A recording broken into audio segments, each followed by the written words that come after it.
Olá, bom dia! Sejam muito bem-vindos, sejam muito bem-vindas ao Matinal, o programa do Amado Mundo que faz você começar a sua manhã bem informada, sem deixar a notícia estragar o seu dia. E eu já dou bom dia para minha parceira de matinal, Thalita Fernandes. Bom dia, Thalita, vem para cá. Bom dia, Bia. Bom dia a todos. Muito bom estar aqui com vocês, começando a semana. Vamos lá, mais uma semana, mais uma segunda-feira.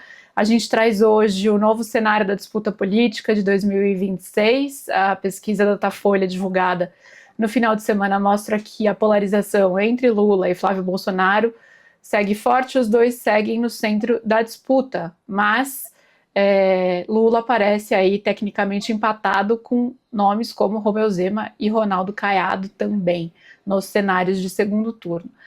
Nesse contexto, surge a pergunta: o jogo está realmente concentrado nesses dois nomes ou há espaço para alguém furar essa polarização e para um nome fora da política tradicional?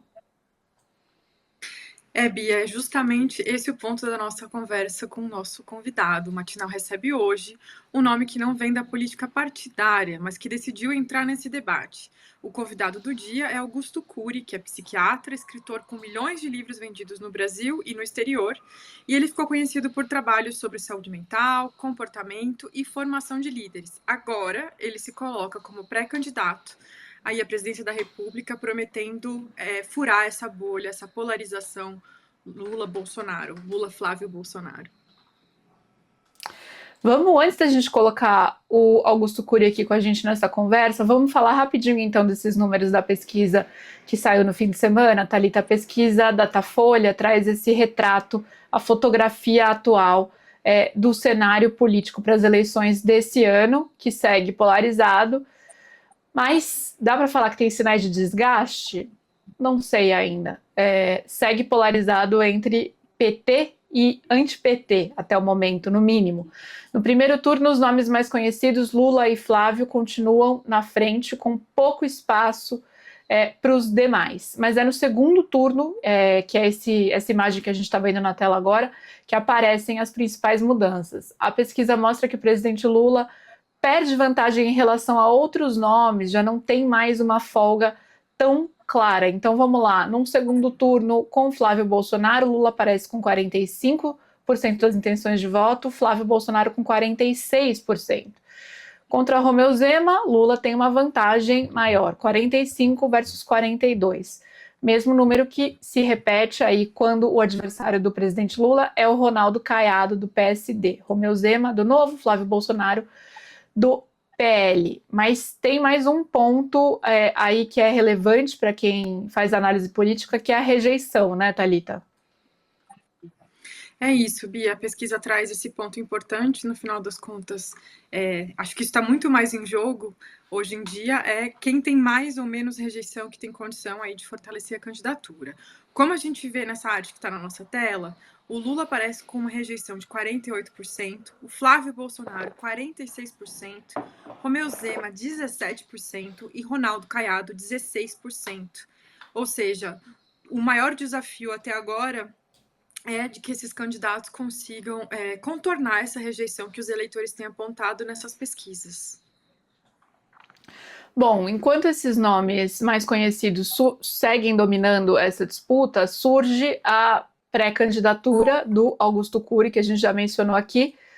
É uma pré-candidatura que vem de fora da política tradicional. Um nome que não passou por cargos eletivos, não passou pelas últimas disputas políticas, não participou dos principais governos recentes, mas que agora diz que quer entrar nessa disputa presidencial. Seria um nome fora dessa polarização entre petismo e antipetismo? Porque tanto Zema como Caiado, como Flávio Bolsonaro, são representantes desse polo antipetista, né? São derivados de uma mesma força política. Por isso que a gente vai bater esse papo com ele, o psiquiatra, escritor com mais de 25 milhões de livros vendidos no Brasil e no exterior, o Augusto Cury. Bom dia, Augusto Cury. Cadê você? Vem para cá. Estou aqui. Bom dia, Bia. Está me ouvindo? Bom dia, Thalita. Tudo bem com vocês? Bom, meu nome ainda não Estamos foi ouvindo colocado. sim. Meu nome ainda não foi colocado nas pesquisas, vai ser uma grande surpresa a partir dessa semana. Bom, será que alguém de fora? Eu quero dizer para vocês Peraí, que. Augusto, peraí, um segundinho, ó. Eu vou te segurar um segundo para a gente chamar o Guilherme para entrar nesse papo com a gente, que ele quer participar. Guilherme Pois, Amado, vem para cá, bom dia. Ele está no aeroporto, mas não ia ficar de fora dessa conversa conosco. O voo dele atrasou um pouquinho. Então, eu já faço a primeira pergunta. O senhor anunciou pré-candidatura à presidência pelo Avante. Dá para entrar nesse cenário polarizado? O que faz o senhor acreditar que a candidatura à presidência é uma candidatura viável? deixa eu brincar com vocês um pouquinho, transformar essa entrevista em algo relaxante e diferente. O teatro da política é um convento ou é um mosteiro onde todos são bem dosados, serenos, com as melhores das intenções para mudar o Brasil? Ou ele está mais próximo de um hospício, mais próximo de um hospital psiquiátrico? O que vocês acham? Eu quero dizer o Não dá para seguinte: dizer que é sereno. não dá para dizer que não dá para dizer que é um convento, não dá para dizer que é um mosteiro. Eu conversei individualmente com muitos políticos, todos eles estenderam metaforicamente o tapete vermelho e me receberam com um carinho enorme. E eu sei que individualmente eles são pessoas de notável valor. Inclusive, mesmo Gandhi falava que os ingleses individualmente eram excelentes. O problema era o sistema britânico, que era pernicioso e acabava escravizando povos. Agora, alguém de fora, como eu, que não tem experiência política e nem quero ter experiência política, eu sou um colecionador de amigos, eu desenvolvi empresas altamente vencedoras, uma delas é a Escola da Inteligência, que é o primeiro programa mundial de gestão de emoção para crianças e adolescentes e também adultos. Nós começamos com 0 alunos e chegamos a 400 mil alunos e mais de 1.000 escolas vencedoras. Nós mudamos, inclusive, o pensamento da ONU em relação à educação clássica, que não pode ser mais cartesiana, racionalista, tem de se ensinar também a matemática da emoção, por exemplo. Na matemática numérica, toda vez que você divide, você diminui. Na matemática da emoção, toda vez que você divide as suas dores, seus conflitos, você tende a aumentar a sua capacidade de resiliência e superação. Bom, empresas como essas, e não apenas essa, eu também, meu grupo investe no agro e temos um relacionamento muito estreito. Por exemplo, temos uma das mais importantes reflorestamentos, floresta de mogno africano, já que eu vendi 45 milhões a 50 milhões de livros só no Brasil, tá certo? E fora os 90 países que eu sou publicado, então usou-se milhares de caminhões de celulose. Então, eu tenho que investir também em reflorestamento. E demos um exemplo para o Brasil e para o mundo, que nós temos que investir em reflorestamento para poder mitigar ou diminuir a pressão no bioma amazônico. Bom, enfim, eu sou de fora, mas eu não sou apenas um outsider. Na verdade, temos inúmeros projetos para repaginar a Embaixada Brasileira, para proteger a mulher, proteger as crianças, para também mitigar a dor de 78% das famílias que estão endividadas e pagam juros de 3 a 4% ao ano. Nós temos um projeto muito claro sobre a segurança, sobre a inflação. Bom, o país é um país viciado em rentismo. Dói na minha alma. Uma das coisas que me leva a entrar no teatro da política, o Guilherme, essa polarização de direita, esquerda, direita, não interessa para mais de 90% da população, porque, no fundo, os mais importantes projetos são suprapartidários. Não tem cor política. A direita chamando a esquerda de esquerdopata, a esquerda chamando a direita de fascista, sem saber o que é fascismo, o que é o fascismo construído por Mussolini, o hipernacionalismo, o controle de Estado, e a esquerda e a direita chamando a esquerda de esquerdopata, sem saber o que é um psicopata ou uma psicopatia. São a gênese e as consequências. Bom, nós temos projetos em várias áreas e nós podemos discutir um pouco sobre eles aqui. Então, alguém de fora pode furar a bolha? Não é questão de deve furar a bolha, porque não é de clãs. O Brasil não com muito respeito, não é da família Bolsonaro e nem muito menos é da família Lula da Silva. O Brasil é de 210 milhões de brasileiros e nós precisamos parar de falar de ideologias e ataques pessoais e falar de projetos. Algo raro que eu vi em toda a minha jornada nesses últimos 2 meses de construção de um partido e de um projeto. Augusto, obrigada por estar aqui com a gente. Só queria pegar um gancho na afirmação que você fez logo no começo, né? Sobre essa questão que a gente vem discutindo de furar a bolha, de acabar com a polarização. Você disse que preferia não ter uma vivência política e que prefere manter amigos. Agora, a gente sabe que cargos na política, sobretudo no executivo, exigem uma tomada de decisões, o que naturalmente causa inimigos e descontentamentos. Então, pegando esse gancho da sua fala, isso que eu disse, conta pra gente por que você decidiu entrar para a política, né? Pensando que se você não quer ter uma experiência e não quer desagradar, não tem muito como ocupar um cargo, uma presidência, sem desagradar e sem fazer inimigos. Como é que você analisa isso e por que dessa decisão? Bom, você tem razão. Na política é muito mais fácil você fazer inimigos do que amigos. E eu vi vários líderes falando muito mal dos outros partidos. É impressionante como é um ambiente de muitos ataques, tá? Mas quando estão próximos, provavelmente eles têm gestos de gentileza, mas dentro acabam segredando o que realmente pensam. Se não dá para fazer, evitar alguns inimigos, é possível falar do Brasil dos nossos sonhos, porque os projetos pessoais eles têm que ser mitigados, diminuídos, e o projeto de Estado ele tem que ser exacerbado. Eu quero fazer, por exemplo, a campanha mais barata da história do Brasil, pelo menos essa é a nossa intenção. Uma campanha pacífica, mais inteligente e regada a propósitos. 100% projetos e 0% de ataques pessoais. E tenho falado para o meu time, se vocês começarem a atacar pessoas, estão fora do jogo. Nós temos que ter uma resistência pacífica. Uma resistência pacífica, por exemplo, que pessoas notáveis já tiveram ao longo da história. E é possível, sabe, Thalita, trabalhar janelas ou arquivos mentais. Veja bem, tem um fenômeno inconsciente no córtex cerebral que é chamado fenômeno RAM, registro automático da memória. Ele é o biógrafo do cérebro. Você pode negar seus amigos, negar seus parentes, negar sua história, mas você nunca pode negar sua história.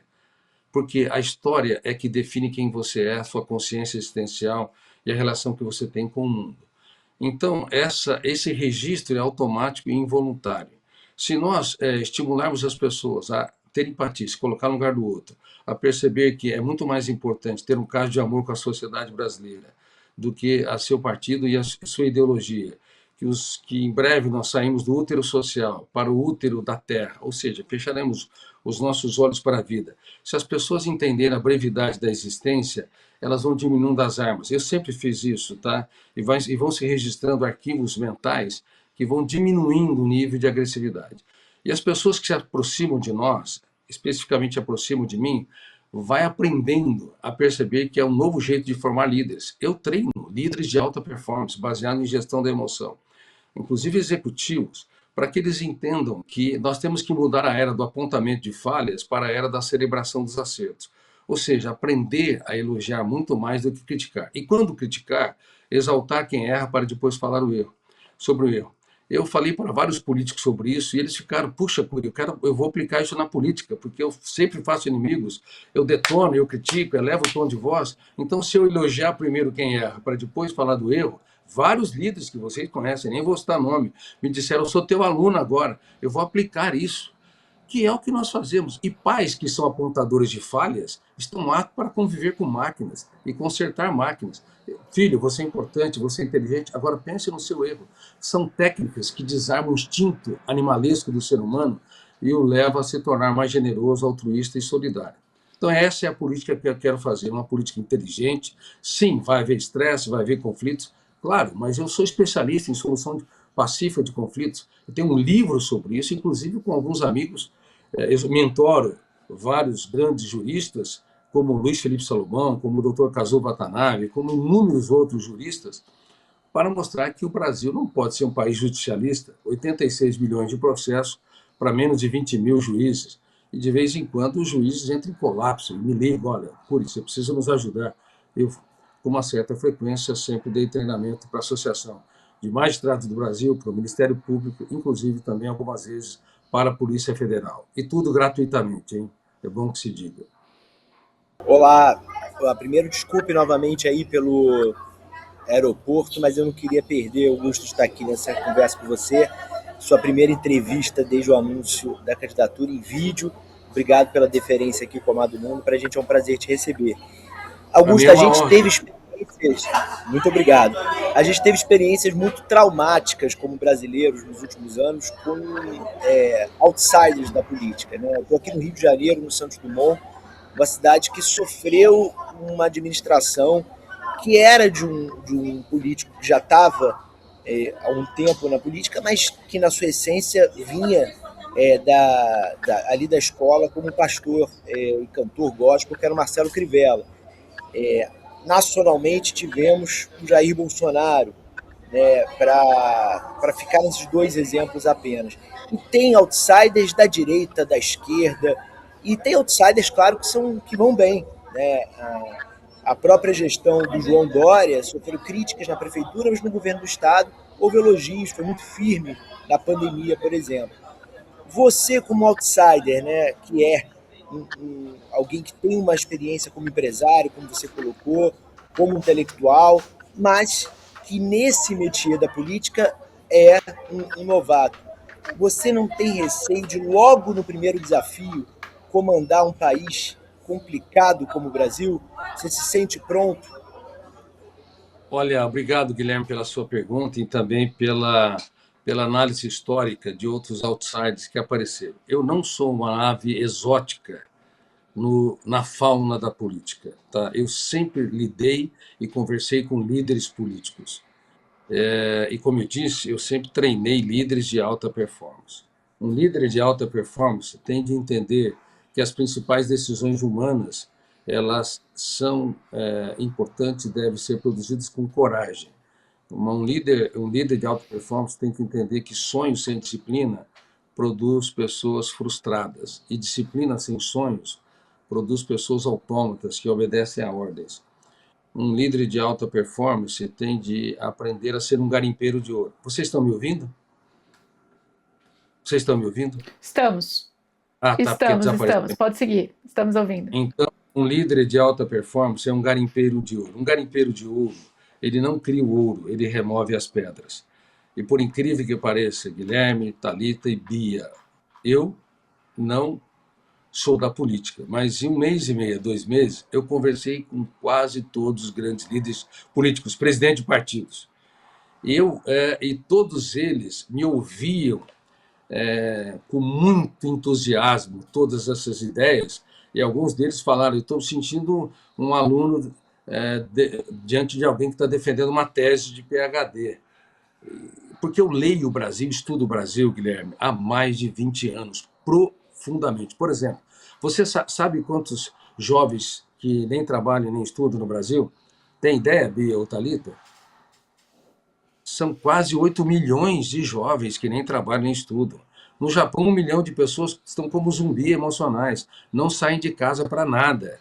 Na China, ninguém comenta sobre isso, mas 20% dos jovens se autoabandonaram. É a era das desesperanças. E agora, com o tsunami da IA e da robótica, dezenas de milhões de empregos ou centenas de milhões de empregos serão perdidos. Então, se não prepararmos o Brasil, por exemplo, para se tornar uma das nações mais empreendedoras do mundo, ou seja, a economia não é uma ciência exata, é uma ciência humana, está ligada à minha área. Eu produzo conhecimento na área de não apenas psiquiatria, psicologia, sociologia e psicopedagogia, está ligado à economia, à área de ciências humanas. E nós deveríamos ter pelo menos 10 mil clubes de empreendedores em cada comunidade, chamada injustamente antigamente de favela. E temos que repaginar as comunidades. Há 30 milhões de residências não escrituradas. E se nós não escriturarmos elas não dá senso de pertencimento. E você não pode usá-las como garantia para fazer seu microcrédito, para ter sua microempresa. Enfim, o objetivo é ter 10 milhões de microempreendedores nos próximos 8 anos. Eu estou muito claro que temos que fragmentar a economia brasileira. Estou muito claro que o BNDES não pode servir só às grandes empresas, porque com a IA e com a robótica, as grandes empresas vão colocar robôs e fortemente inteligência artificial, desemprego em massa, o Brasil endividado, 80%, nós temos de dívida, 80% em relação ao PIB, os Estados Unidos também está super endividado, ninguém fala sobre isso, 122% a dívida americana em relação ao PIB, eles devem mais de 38 trilhões, o Japão deve 240% a 260% em relação ao seu PIB, a França 111%, é o caos. As economias estão totalmente despreparadas para o que vai acontecer em 5 anos. Não vai sobrar pedras sobre pedras. Então, eu sou um outsider que estuda o Brasil. Eu não sou uma ave exótica, diferente. O escritor mais lido do Brasil no século XXI. Isso não tem valor. O culto ao ego, eu sempre fui crítico, porque por isso raramente eu dei entrevistas nesses últimos 25 anos. Dei pontualmente. O psiquiatra mais lido da atualidade em todo o mundo, em mais de 90 países. É uma bobagem a necessidade neurótica de ser o centro das atenções, até porque eu treino muitos influenciadores e falo para eles, você perdeu, os segredos da felicidade se encontra nas coisas simples e anônimas. E muitos dizem que eu sou mentor dos mentores, desses grandes influenciadores. Eu sempre os levo a perceber que a vida é bela e breve como gotas de orvalho, que temos que ter um caso de amor com a humanidade antes de ter o caso de amor com o nosso próprio sucesso, entendeu? Augusto, tem um tema que está colocado para as eleições deste ano, porque é parte da plataforma política de alguns dos pré-candidatos à presidência, que é a anistia ou redução de pena para o ex-presidente Jair Bolsonaro. Queria saber a sua posição com relação a esse tema. Bom, veja bem, os direitos humanos são muito importantes para mim. A liberdade de expressão é muito importante. Eu tenho uma simpatia muito grande pela primeira emenda americana, para você ter uma ideia. Liberdade econômica, um Estado mais enxuto, eficiente e tal. Mas os direitos humanos cala fundo, porque eu ouvi lágrimas. Bia, você já ouviu lágrimas? Lágrimas não se ouve, lágrimas se vê. Mas quando as lágrimas são excessivamente choradas e serpenteiam no teatro do rosto, excessivamente também, elas param de chorar. Você tem que ouvir o inaudível e ver o invisível. Então eu vi lágrimas inenarráveis das mais diversas minorias, das mais diversas pessoas. Quando eu coloquei a questão para o STF, há mais ou menos uns 6 meses, 8 meses, eu não me lembro direito, eu falei que estava errada a dosimetria, que na minha opinião, como psiquiatra, no caso de Débora, que escreveu lá na estátua Perdeu o Mané, que era injusto uma jovem que tinha 2 filhos, eu me colocava no lugar desses filhos, chorando dia e noite, tendo uma pena de 14, 15 anos. E imediatamente, quando eu falei isso, reverberou provavelmente no STF, porque eu tenho vários leitores lá, inclusive o doutor Fachin é um querido leitor, ele e a sua esposa, e eu tenho outros leitores também, não vou entrar em detalhes, tá certo? Porque eu também já dei palestras no STF e no STJ, gratuitamente, reitero. Bom, aí no outro dia o doutor Moraes pediu para o Gonê para que ela fosse para casa, e foi para casa logo em seguida, 24 horas depois, e de lá para cá, algo que eu não contei na imprensa. Mas eu vou falar com muito carinho, até porque a Débora ela se coloca de maneira bem aberta e agradece demais o fato de tê-la ajudado. Ela foi para casa com tornozeleira eletrônica. E eu, de lá para cá, tenho ajudado ela. E uma das coisas que eu tenho que falar, Débora, uma coisa vital, não se coloca como vítima. Vitimismo é um problema. Aliás, tudo que é ismo é um problema. Marxismo é um problema. Trumpismo é um problema. Bolsonarismo e lulismo é um problema. Purismo é um problema. Porque ninguém é melhor nem maior do que ninguém. Nós somos apenas caminhantes que andam no traçado do tempo. Podemos valorizar, sim, cada personagem que eu disse. Você valoriza os defeitos, não os defeitos. As pessoas votam nas qualidades do Bolsonaro e votam nas qualidades do Lula, não os defeitos. E temos que respeitar a posição dos eleitores. Mas só para concluir, então é o seguinte, de lá para cá, eu ajudei a Débora e falei, você não se coloca como vitimista, eu gostaria que você se coloque como autor da sua própria história. para que você possa escrever os capítulos mais importantes da sua vida nos momentos mais difíceis da sua existência. A dosimetria está errada, nitidamente. Na minha opinião, está errada. Tem muita gente lá que não era, que nem sabia o que estava fazendo. Alguns, sim, poderiam até pensar em golpe, mas a grande maioria estavam lá por causa de um movimento social. Queria que Mas, Augusto, fazendo uma divisão aqui, desculpe interrompê-lo, fazendo uma divisão, não estamos falando da Débora do Batom, estamos falando do Jair Bolsonaro e daqueles que foram condenados como integrantes do núcleo crucial do que se chama de trama golpista, ou seja, Jair Bolsonaro e os militares e aqueles que tiveram um envolvimento que não diz respeito ao 8 de janeiro, ali no chão, na Praça dos Três Poderes e dentro dos prédios, mas a atitudes prévias ao 8 de janeiro que se iniciaram enquanto ele estava na presidência. Com relação a esse grupo, o senhor é favorável a uma anistia ou redução de penas? Eu quero dizer claramente, eu sei que você puxou para esse lado, Bia, mas eu, como ser humano, como pensador da área e como profissional de saúde mental, o outro lado é muito importante. As pessoas inocentes que estão lá, elas têm dores inenarráveis, nós temos que abraçá-las, tá? Então, Débora é um representante desse grupo que certamente deveria ser revisto urgente. E eu acho que o presidente atual deveria ter um gesto generoso para anistiar grande parte do que as pessoas estão presas, tá? Não é esperar um próximo presidente. Se eu tiver o privilégio de ser o presidente do país, certamente eu faria. Agora, este grupo que está preso por uma série de fatos que foram cometidos previamente, pode ter certeza uma coisa, eu vou analisar com o grupo, na época, se eu tiver o privilégio de ser o presidente desse país, e tomaria as devidas posições. Eu amo os direitos humanos. Eu acho que alguns exageros foram cometidos serissimamente nessas condenações, mas eu não queria emitir opinião agora, porque eu queria chamar um grupo de juristas, um grupo de profissionais, para que possamos tomar uma decisão em conjunto. Mas eu digo uma coisa, foram tomadas medidas exageradas e que nós temos que avaliar adequadamente para afinarmos a minha posição em relação aos direitos humanos. Eu gostaria de não entrar muito em detalhe, porque é uma área muito polêmica e nós temos que falar de o Brasil dos projetos para 210 milhões de brasileiros. Eu recentemente enviei livros para o presidente Bolsonaro, que estava na prisão, porque certamente está deprimido, está angustiado, sabe, perdeu o encanto pela vida. Então, e não apenas eles, também vários líderes militares estão numa situação emocional dramática. E não apenas eles, eu quero dizer para você que os presídios brasileiros viraram depósito de gente. Se eu me tornar presidente, sim, tem que punir, tem que condenar, temos que ser severo, mas também 7 de 10 pessoas que saem dos presídios, 7 voltam ao crime, de acordo com o CNJ. E não é possível. Então tem que ter ensino técnico. Desculpa te interromper. Augusto, desculpa te interromper. Eu sei que você não quer emitir uma opinião clara sobre se vai ou não conceder uma anistia ao Bolsonaro, por exemplo, a esse núcleo duro do 8 de janeiro, caso venha a ser eleito presidente. Mas o senhor falou uma coisa importante que eu queria voltar. O senhor criticou bastante a questão do vitimismo.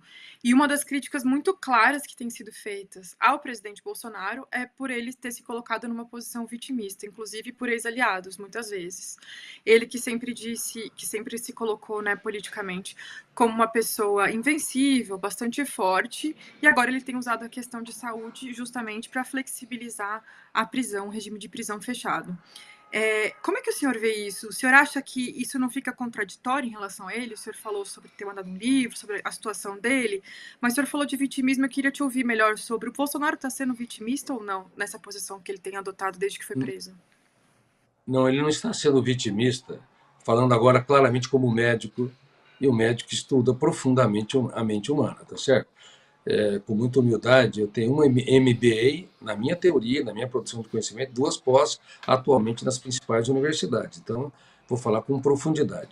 O Bolsonaro não está se colocando como vitimista, ele deve estar com um nível de estresse, ansiedade, esgotamento cerebral altíssimo e provavelmente deve estar com um quadro depressivo também, porque as inúmeras cirurgias que foram feitas gerou uma hipercicatrização no intestino, com várias interrupções. E o caos da saúde física está afetando, está gerando o caos da saúde emocional. É insuportável uma pessoa viver nessas condições. E poderia ser, não ser Bolsonaro, poderia estar falando de qualquer outra pessoa que tivesse as condições biológicas, né, e emocionais e psicológicas também. Então, de hipótese alguma, eu acho que aí no caso é vitimismo. É vitimismo quando você se apequena, por exemplo, quando você acaba achando que todo mundo está errado e você se coloca como uma pobre vítima diante dos seus algozes, diante dos seus carrascos. Não é o caso dele fisicamente, ele está no caos física e emocionalmente. Então, eu acho que deveria sim repensar essa história para que ele pudesse ter a possibilidade de ir para casa. Teria que ter uma equipe médica avaliando essa questão, eu não avaliei, mas à distância, pessoas que foram visitá-lo e que levaram os meus livros me contaram sobre o quadro emocional e quadro biológico dele. Bom, e também temos que rever que muitos generais ali que prestaram serviços enormes ao Brasil estão sendo tratados como crápulas, como pessoas que nunca tiveram um serviço prestado. Então, teria que avaliar direitinho isso daí, de maneira adequada, para que, veja bem, dois pesos, duas medidas. Olha o que está acontecendo com o Banco Master, a situação dramática de corrupção e violência. Quem tem sido punido até agora? Então, estou falando, não estou falando nem da posição da direita nem da esquerda, porque a minha mente capitalista, o melhor do capitalismo, liberdade de expressão, liberdade econômica, preservação da família, e o melhor do coração social, não socialista, direitos humanos, ambiente, proteção da mulher e das crianças. Bom, então, eu quero dizer claramente que temos que fazer uma avaliação profunda. O Brasil, ele não é um país que exerce uma justiça, né, isenta. Por isso que eu acho que deve haver uma reforma do STF, viu, Guilherme? Na minha opinião, eu tenho deixado claro, tem de terminar, na minha opinião, eu provocaria o STF na primeira semana, provocaria o Congresso na primeira semana a fazer uma reforma do STF, porque o Congresso tem que fazer. Tem que terminar o fim da vitaliciedade. 8 a 10 anos, não pode ser uma pessoa que entrou com 35 ou 40 anos, ficar 25 anos até os 75 anos. Tem que ser como nos Estados Unidos, inclusive tem que ser o fim da transmissão ao vivo para diminuir a espetacularidade do voto. E o presidente tem que deixar de ser o superpresidente que escolhe os ministros. Na minha opinião, 2/3 tem que ser da magistratura, escolhido pela classe, 2 ou 3 do Ministério Público, e 1 deveria ser o advogado escolhido pela OAB. Agora, deixa eu passar para o Guilherme, que eu sei que ele quer fazer uma pergunta. Guilherme, com você.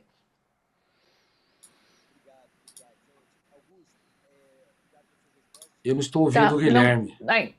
Ainda não estamos ouvindo o Guilherme, acho que ele ainda está mudo. Lucas, você pode colocar o som do Guilherme para a gente?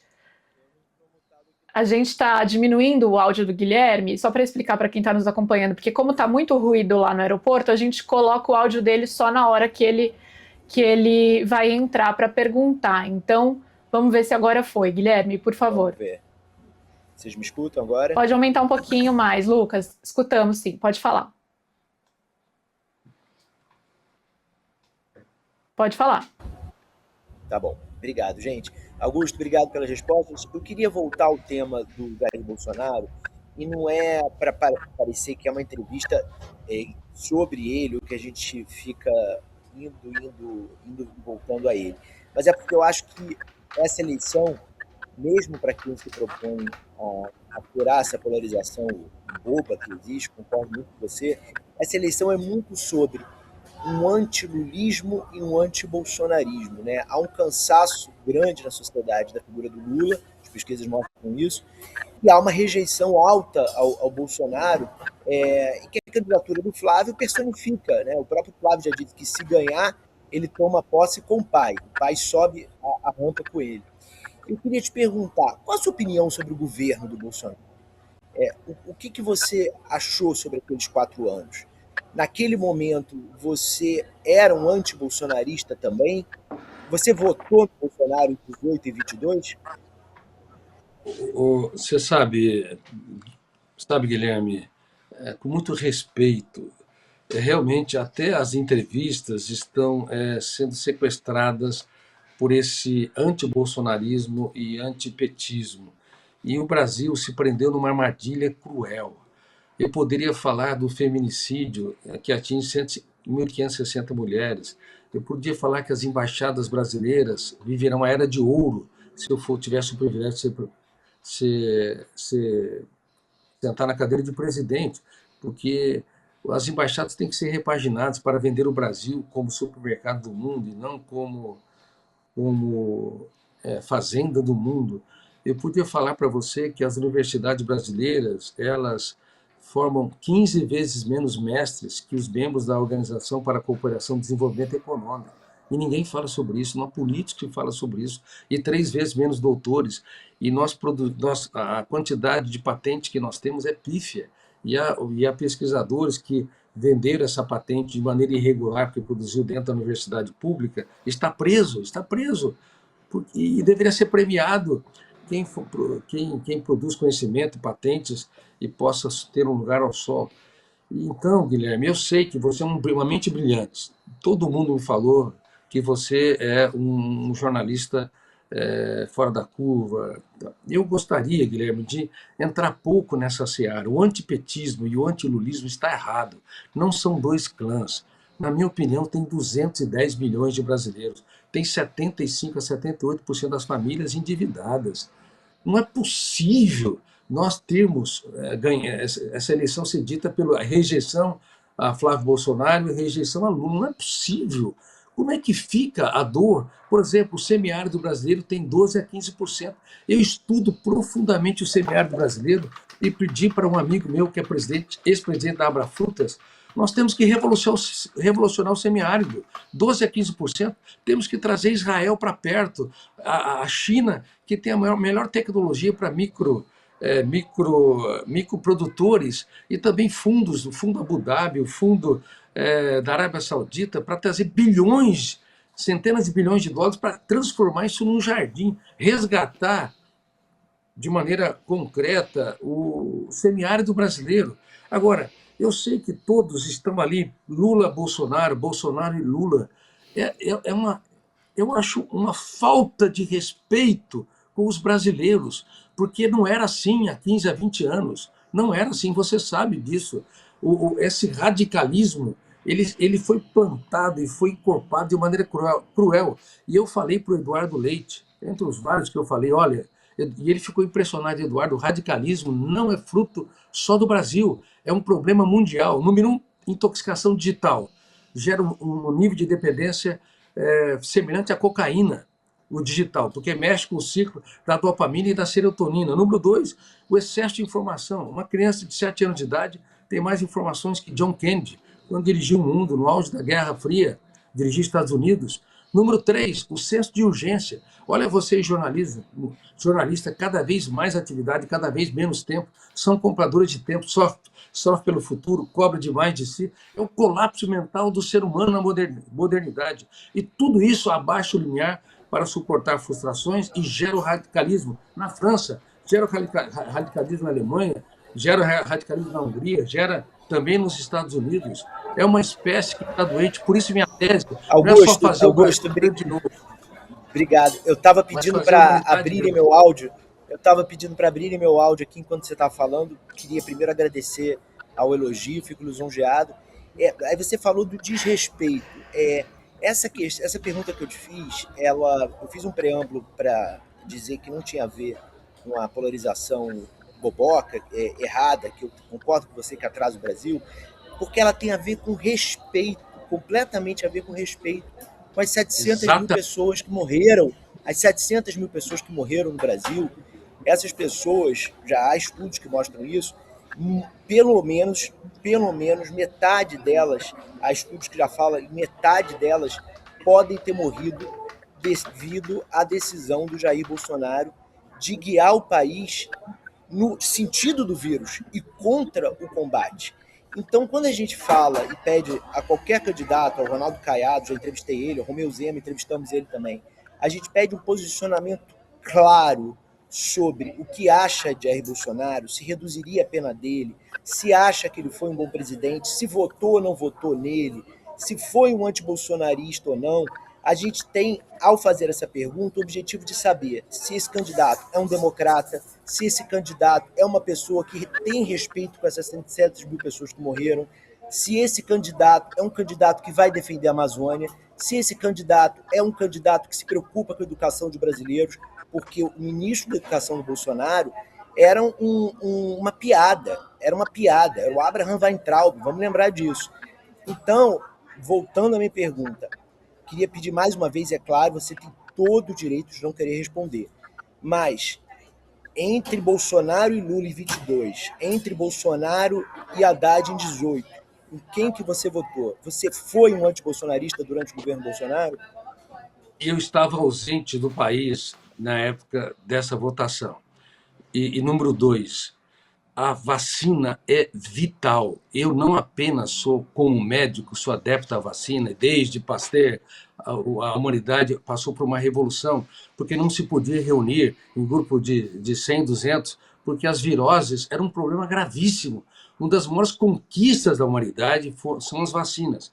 E eu não acho apenas que as vacinas são importantes, eu acho que nós deveríamos investir em laboratórios para que nós possamos estar na ponta na produção de novas vacinas e deveríamos também preparar a humanidade para novas epidemias, porque o Covid-19 quase não afetou as crianças, felizmente, mas pode haver uma virose que vai afetar as crianças. Então nós temos que turbinar, encorpar a produção de vacinas, estarmos preparados para novas epidemias. Eu quero deixar claro isso como médico, e eu tenho uma preocupação enorme em preservação da saúde da população.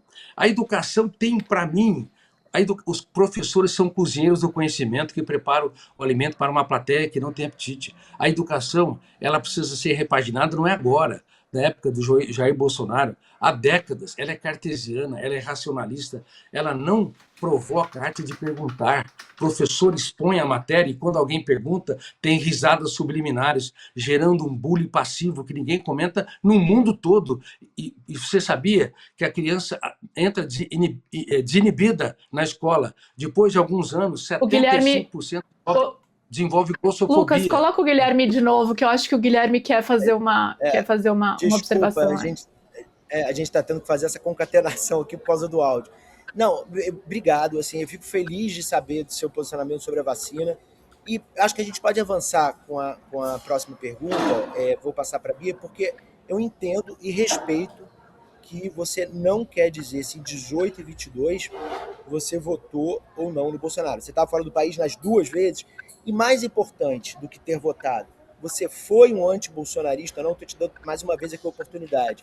Você se colocou contra o governo do Bolsonaro ou não? Se você não quiser responder, entendo perfeitamente. Não, eu vou mas aí a responder. gente avança Eu vou responder.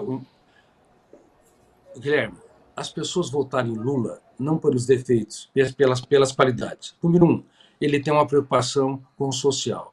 O Bolsa Família vai ser encarado por mim como uma renda universal mínima. Só que ele tem que ser reajustado. Ele não pode, quem tem o Bolsa Família e assina a carteira, não pode ser punido, tem que ser premiado. Montou uma microempresa, não pode ser punida com a perda do benefício do Bolsa Família, tem que ser premiado. O Lula teve característica também, ele aumentou as reservas financeiras, reservas do Banco Central, passou para 350 bilhões em média. Isso foi ótimo. E também no governo dele, nós tivemos uma valorização dos direitos humanos. Então as pessoas votaram por causa das qualidades. Votaram no Bolsonaro por causa das qualidades. A liberdade de expressão, um governo mais enxuto, a preservação da família, enfim, vários elementos. A metade da população que votou num e no outro não votou pelos defeitos, votaram pelas qualidades. E qual que é a minha postura agora, enquanto líder, enquanto política de Estado e não de partido, não projeto pessoal de Augusto Cury? A vida é breve e bela como gotas de orvalho, daqui a pouco eu passo, entendeu? Qual que é o melhor que eles tiveram em cada, porque a minha mente é capitalista e o meu coração é social. Então eu não vejo essa dicotomia doentia, onde se digladia. Reitero, nós vamos pegar o que há de melhor no coração social e o que há de melhor numa mente capitalista. Tá respondida, Augusto, Guilherme? então, vamos lá. Não, não está respondida, mas a gente. O Guilherme fez 3 tentativas aí da pergunta, então vamos seguir, vamos para um próximo tema. O senhor falou de endividamento das famílias, então queria falar de um tema econômico: políticas de valorização do salário mínimo acima da inflação. Qual que é a visão do senhor com relação a isso? Como seria essa política de reajuste do salário mínimo num governo do senhor? Seria mais próximo ao que foi o do governo do presidente Lula recente ou do governo do ex-presidente Jair Bolsonaro? Bom, eu quero dizer uma coisa, Bia. Às vezes vocês querem respostas muito claras e diretivas, e eu respeito vocês, porque eu vou entrar nessa celeuma, dessa polarização que eu sou totalmente contra. Para mim, o teatro da política está doente. Nós fomos presos, sequestrados por 2 grupos e nós precisamos pensar em 210 milhões de brasileiros. Eu não estou esquivando da resposta. É minha atitude sincera. Em relação à questão do aumento salarial acima da inflação, o problema é que, se não há condições de aumento de produtividade, como nós vamos aumentar o salário e o governo ter condições de pagar a conta? Sabe quanto nós pagamos por ano para rolar a dívida federal? R$ 1 trilhão por ano, só para rolar a dívida. E outra coisa, a dívida federal, para mim, tem rosto. Parece que usar o cartão corporativo, gastar milhões de reais por mês ou a cada bimestre. A dívida federal tem rosto de cada criança e cada adolescente. Cada criança que nasce em solo brasileiro já nasce devendo R$ 40 mil, pagando os juros do Banco Central, 14,75, mais 3 ou 4 de spread, é um absurdo. Então, a dívida federal tem de ser sarada. Como é que nós deveríamos aumentar os salários? Deveríamos aumentar aumentando a produtividade. Só que nós temos um problema grave, e que os políticos não falam: perdemos o bônus demográfico. A nossa taxa de natalidade está 1,9 e a taxa de reposição é 2,1. Então, invertemos a pirâmide. Muita gente aposentando, poucas pessoas entrando no mercado de trabalho e menos pessoas nascendo. Isso é uma armadilha séria. Ninguém pode falar que daqui 10 ou 20 anos nós teremos dinheiro para pagar as aposentadorias. E o que sobrou, Guilherme, Bia e Thalita? Sobrou, na minha opinião clara, o bônus da robótica e da IA. Se usarmos adequadamente a robótica e a inteligência artificial para aumentar a produtividade, então é possível, em todos os setores, nós aumentarmos os salários dos trabalhadores. Só que tem um problema: ao mesmo tempo, a IA e a robótica pode levar a perda de milhões e milhões de empregos. E é por isso que, na minha opinião, deve ter pelo menos 10 mil clubes de empreendedorismo nas igrejas, nas comunidades, nas escolas públicas. Tem que ter banco e agente de empreendedores nos vários locais. E também nós temos que preparar o Brasil para ter pelo menos 10 milhões de microempreendedores nos próximos 8 a 10 anos. Senão vai ser um desastre, uma massa de pessoas dependentes do governo, um governo falido, um governo que não tem condições sequer adequadamente de pagar os benefícios que hoje ele se propõe. Augusto, queria aproveitar para fazer uma outra pergunta. Eu ouvi recentemente uma entrevista que o senhor deu à Rádio Itatiaia, em que o senhor fala bastante sobre a questão das mulheres, né? O senhor começou aqui no começo do programa, disse que é bastante contra os ismos. Mas o senhor ficou defendendo bastante nessa entrevista que eu estava ouvindo mais cedo a causa das mulheres. Como é que o senhor vê o feminismo? Como encaixar isso, né, nessa proposta que o senhor traz? Queria que o senhor discutisse sobre isso, sobre o feminismo e essa sua proposta que o senhor disse em outra entrevista sobre a preocupação e o direito das mulheres. Olha, tudo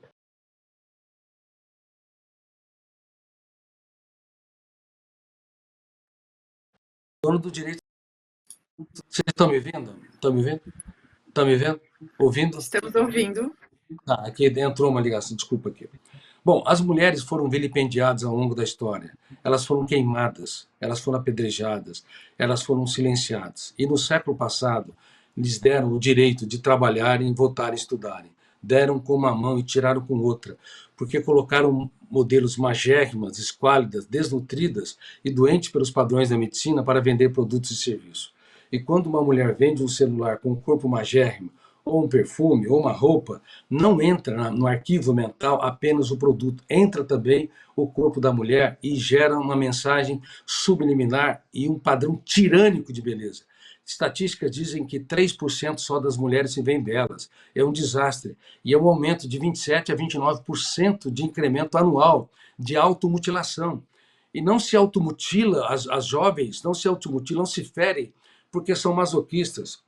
Aliás, o masoquismo teria que ser banido do teatro, da psiquiatria e da psicologia.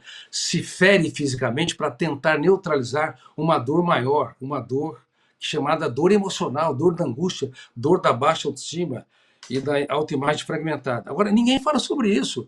Então, o feminismo ele vem na esteira de que os direitos da mulher foram, de fato, vilipendiados, tá? Dramaticamente.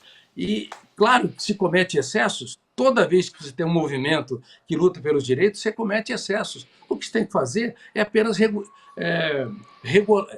você reorganizar e fazer uma reagenda desse tipo de movimento. Cada mulher não é mais um ser humano como um número de cartão de crédito ou um número de consumidor final. É um ser humano único e irrepetível. A ditadura da beleza é dramática, ela é um câncer. E por isso que os desfiles deveriam até ser alvos de reflexão. Por que não se colocar nos desfiles o corpo, o biotipo da mulher adequada? A mulher normal, vamos dizer assim, e não o modelo estereotipado. Isso é um câncer. Tá? Em relação ao feminicídio, 50 mil, eu leio o mundo e leio o Brasil, não é de agora. Não é porque eu me coloquei como político. Eu fico feliz, inclusive, que vocês aqui é o primeiro órgão que está me chamando de Augusto e não de pré-candidato. Eu fico tão feliz que vocês nem imaginam. Pré-candidato, pré-candidato. Eu sou apenas um brasileiro que ama o Brasil e quer liderar o Brasil com as melhores mentes políticas e as melhores cabeças que são Augusto, técnicas. deixa eu só te interromper mais uma vez, eu vou insistir um pouquinho na pergunta no sentido, você falou sobre a questão. Primeiro, eu só queria pontuar, inclusive como mulher, se você disse que foi concedido o direito às mulheres de votar, diria que não, as mulheres conquistaram esse direito com muita luta. Acho que é importante pontuar isso. E não veio de graça e foi conquistado pelas mulheres, não concedido às mulheres. Não Mas veio mesmo. só queria Tem insistir. razão. Só queria insistir Você num tem toda ponto. razão. Você fala sobre o feminismo e você fala sobre regulamentar. Não é contraditório dizer que você vai valorizar as mulheres, mas que tem que regulamentar e controlar? Você usou a palavra regulamentar ou ajustar, mas o que seria? Se você puder explicar melhor o que seria esse ajustar ou regulamentar a questão das mulheres, do feminismo. Muito Quando eu obrigada. falo regulamentar, bom, em primeiro lugar, foi conquistado mesmo, a duras penas. Obviamente, quando eu falo que o sistema permitiu depois de muita luta, de muito sofrimento. Eu construí livros e teses sobre a violência contra as mulheres ao longo da história. E realmente você tem razão. Mas eu quis dizer exatamente isso que você abordou. Agora, não é justo, quando eu falo de reorganizar a agenda dos desfiles de modas, eu quero dizer que não é justo colocar modelos magérrimas e esquálidas como padrão tirânico de beleza. Isso entra no inconsciente coletivo e gera um desastre. Você já viu uma pré-adolescente se automutilando? Você sabe qual a frequência com que a explosão de suicídio que tem ocorrido entre 10 a 19 anos? Aumentou. Você tem ideia, Bia ou Thalita? Você tem ideia ou não? Vocês têm ideia?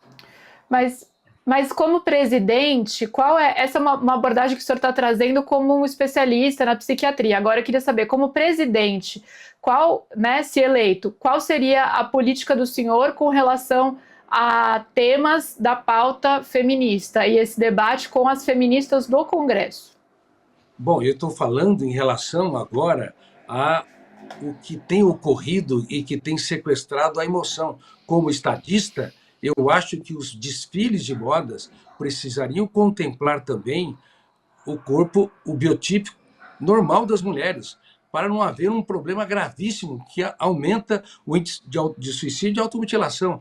Houve um aumento de 148% de suicídios entre jovens de 10 a 19 anos. Isso é política de Estado. Isso é vital. A cada 40 segundos alguém morre pelas próprias mãos. Suicídio a cada 4 segundos, alguém tenta suicídio. Então, nós estamos discutindo a pauta do feminismo. Eu abordei alguns fenômenos que deveriam ser, os excessos deveriam ser aparados, mas eu quero falar de todos os efeitos e todas as consequências. Isso é vital, porque enquanto nós estamos falando, alguém se automutilou e várias pessoas morreram. Isso é política pública na veia. Como é política pública, por exemplo, a cada 45 segundos, uma criança sofre abuso sexual no Brasil, ninguém fala sobre isso, ou maus tratos infantis. Então, eu acho que o Estado deveria não regular em termos de coibir, mas ele devia ser um balizador da educação, levando as pessoas a entenderem que é possível a educação socioemocional para termos uma sociedade mais generosa, solidária e altruísta, e não uma sociedade que vê graves e fica discutindo pautas que estão tão distantes das pessoas, mas não estão no dia a dia presente, entendeu? Tá legal. Eu acho que, Guilherme, você tem alguma coisa que você queira entrar agora? Senão, a gente combinou aqui com o Augusto Cury que ia ser uma entrevista de 15 minutos. Bem que ele avisou aqui no bastidor, eu vi que, não, vamos falar mais, dá para falar mais, já estamos aqui há 1 hora quase. Então, a gente já extrapolou todos os nossos limites aqui de tempo. Guilherme, quer se despedir? Quero sim agradecer muito a você, Augusto, e já te deixar o convite. Eu acho que você vai, ao longo dos próximos meses, daqui até outubro, eu falei isso na semana passada, na nossa reunião de pauta aqui, a nossa conversa aqui confirma a minha impressão inicial. Você vai ser um candidato que daqui até outubro vai pautar muito debate nessa eleição. É uma novidade, sem dúvida, que a gente quer acompanhar aqui no Matinal de perto. Você já está convidado para retornar quando possível. Obrigado demais. Eu quero agradecer Obrigada, profundamente vocês. Vocês estressaram o psiquiatra, brincadeira à parte. Vocês são tão generosos e inteligentes. Uma entrevista para 15 minutos, para ser 1 hora. Indica que não é a pauta Augusto Cury, é a pauta Brasil. Eu espero que realmente possamos ter um caso de amor com a sociedade brasileira. E sabe, Guilherme, eu quero levar isso adiante. Eu não amo o poder, não preciso do poder e não quero fazer carreira política. Vou tentar uma vez, e se eu me eleger, são 4 anos e vou embora, porque sempre há pessoas mais inteligentes que nós na jornada da existência. 100% projetos e 0% de ataques pessoais. E a pré-campanha mais barata, viu? Não vamos usar fundo eleitoral, grande parte são voluntários que estão entrando nessa jornada conosco, e a campanha mais pacífica, que talvez a mais propositiva da história do Brasil, pelo menos é o meu sonho, o Brasil dos nossos sonhos. Vocês são muito gentis, muito inteligentes e me surpreenderam. Muito obrigado, viu? Muito obrigado mesmo por existir. A gente agradece a participação, então, até mais, nos falamos com certeza ao longo do ano e ao longo dessa campanha. Obrigada. Opa. E Guilherme já foi. Então tá, gente, a gente vai encerrar já o matinal por aqui hoje. Thalita, Guilherme, Augusto, obrigada a todos, obrigada para quem acompanhou a gente. O matinal volta amanhã às 8h30 da manhã e a gente espera vocês aqui. Até lá, tchau!